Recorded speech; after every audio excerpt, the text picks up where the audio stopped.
Hello students, I am Aarti Chauhan and I welcome you all to my channel Aarti Education World. Dear students, इस video के अंदर हम आपकी कक्षा 9 की सामाजिक विज्ञान की वर्कशीट को डिस्कस करेंगे। वर्कशीट नंबर 23 जिसका शीर्षक है यूरोप में समाजवाद व रूसी क्रांति। ये आपकी 27 अगस्त की वर्कशीट है। चलिए, रूसी क्रांति से पहले क्या था? रूसी क्रांति से पहले रूसी साम्राज्य के अलावा जो आज के देश है ना, Finland, Latvia, Lithuania, Estonia, Poland, Ukraine, Belarus, उसके कुछ हिस्से, जॉर्जिया, आर्मेनिया और अजरबैजान, ये सब रूस का पार्ट थे। अब ये रूस से अलग हुए रूस की क्रांति के बाद। रूस के सम्राट थे जार निकोलस द्वितीय। वो निरंकुश शासन थे। मध्यम वर्ग के जो उदारवादी थे उनके पास राजनीतिक अधिकार भी नहीं थे। उस टाइम पे ये स्थिति थी वहाँ पे की राजनीतिक दल भी नहीं बना सकते थे, ये भी इलीगल माने जाते थे। और जो 80% जो वहाँ की आबादी है वो कृषि से जुड़ी हुई थी। केवल जो बड़े किसान थे उनके पास जमीन थी। अधिकांश संपत्तियों का स्वामित्व सामंती और रूढ़िवाद जो चर्च थी ना, उनके हाथ में था सब कुछ। सामान्यतः किसान और जमींदारों के बीच संबंध भी अच्छे नहीं थे।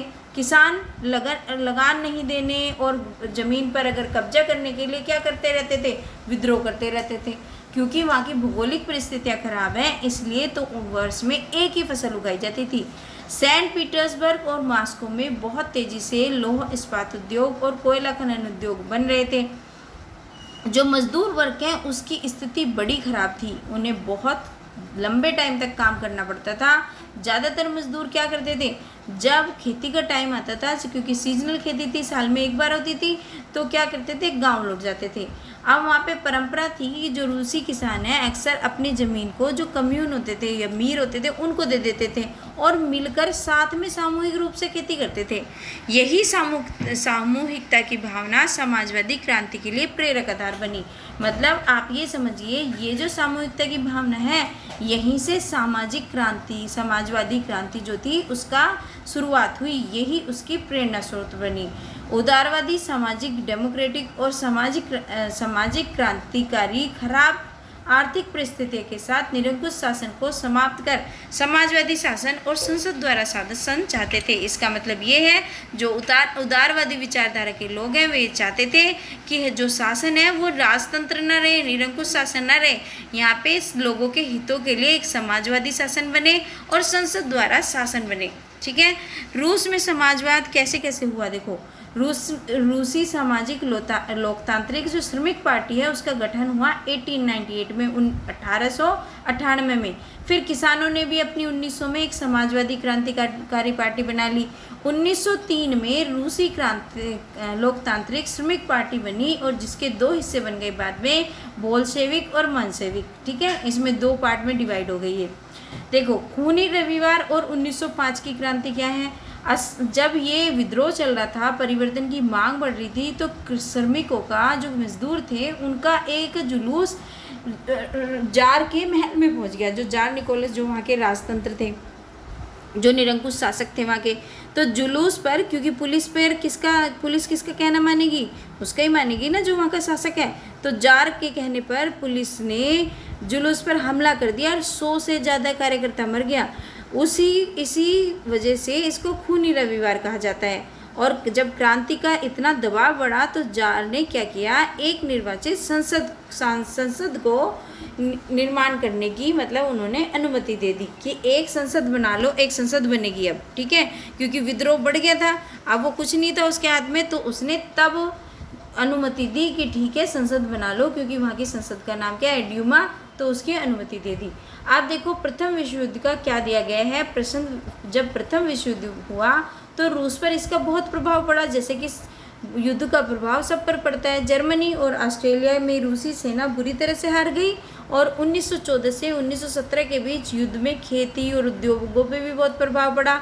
मजदूरों की कमी हो गई। सेना को खिलाने के लिए अनाज की बड़ी आपूर्ति भेजी जाती थी, जिससे क्या होता था? आम लोगों के लिए अनाज की कमी हो गई। भाई सारा वहाँ पे जाएगा तो कमी तो हो गई। और सैनिक भी युद्ध नहीं लड़ना चाहते थे। अब सैनिक ने भी क्या करा? क्रांतिकारियों का साथ देना शुरू कर दिया। ठीक है, तो ये तो हमने समझा। अब देखते हैं इसके क्वेश्चन आंसर्स फटाफट से। रूसी साम्राज्य में कौन कौन से क्षेत्र शामिल थे? रूसी साम्राज्य में ये हमने देखे तो फिनलैंड, लताविया, लिथुआनिया, एस्तोनिया तथा पोलैंड, यूक्रेन और बेलारूस, जॉर्जिया, आर्मेनिया और अजरबैजान शामिल थे। ठीक है, ये हो गया आपका पहले क्वेश्चन का आंसर। अब देखते हैं रूसी क्रांति से पूर्व रूसी साम्राज्य की सामाजिक और राजनीतिक दशा कैसी थी।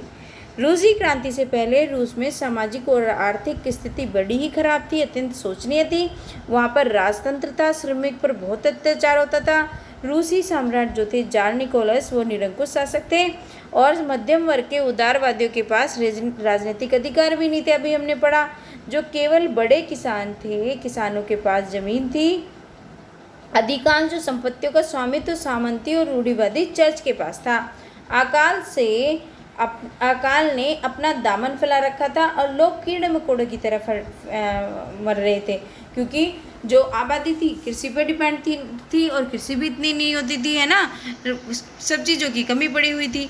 अब देखिए और पूछा है इन्होंने तीसरा क्वेश्चन, फ्रांसीसी क्रांति और रूसी क्रांति में क्या अंतर है, दो अंतर और दो समानताएं दिखानी है। तो देखिए इस तरीके से लिखिए, फ्रांसीसी और रूसी क्रांति में अंतर। फ्रांसीसी क्रांति के दौरान देश 3 वर्गों में विभाजित था, पादरी, कुलीन, जन साधारण वर्ग। ठीक है, 3 हो गए, एक तो पादरी हो गया, एक कुलीन वर्ग और तीसरा कौन सा, जन साधारण वर्ग। किसान और जमींदार के संबंध अच्छे नहीं थे। किसान कर न देने के लिए विद्रोह क्या करते थे, कर न दिया या जमीन छीन ली। और रूसी क्रांति के क्या थे, रूसी क्रांति मजदूरों की खराब स्थिति के कारण हुई। ठीक है, किसानों और मजदूरों ने दोनों ने मिलकर विद्रोह किया। तो ये रूसी क्रांति के ये दोनों के अंतर हैं। अब देखते हैं इसमें समानता क्या है। दोनों ही क्रांति में लोग निरंकुशता से परेशान होकर देखा, लोगों ने क्या करा, लोगों ने, ठीक है, लोगों ने निरंकुशता से परेशान होकर विद्रोह किया। फ्रांसीसी और रूसी क्रांति दोनों में ही राजतंत्र को हटाकर गणतंत्र की स्थापना करी गई। मतलब वहाँ पे फिर राजा का शासन हटके, एक निरंकुशता को हटके वहाँ पे क्या हुआ, फिर लोकतांत्रिक शासन बना। अब देखते हैं चौथा क्वेश्चन क्या पूछ रहे हैं हमसे, युद्ध के किसी देश की जनता पर क्या क्या प्रभाव पड़ सकते हैं। तो क्या लिखेंगे हम इसमें लिखेंगे, युद्ध से खेती और उद्योगों पर बहुत बुरा असर पड़ता है। ठीक है, मजदूरों की कमी हो जाती है, खाद्यान्न पूर्तियों की एक बड़ी खेप सैनिकों को भेजी जाती है, जिससे अन्न की भारी कमी होती है। युद्ध से अर्थव्यवस्था पर भी भारी प्रभाव पड़ता है। तो ये है हमारे लास्ट क्वेश्चन का आंसर।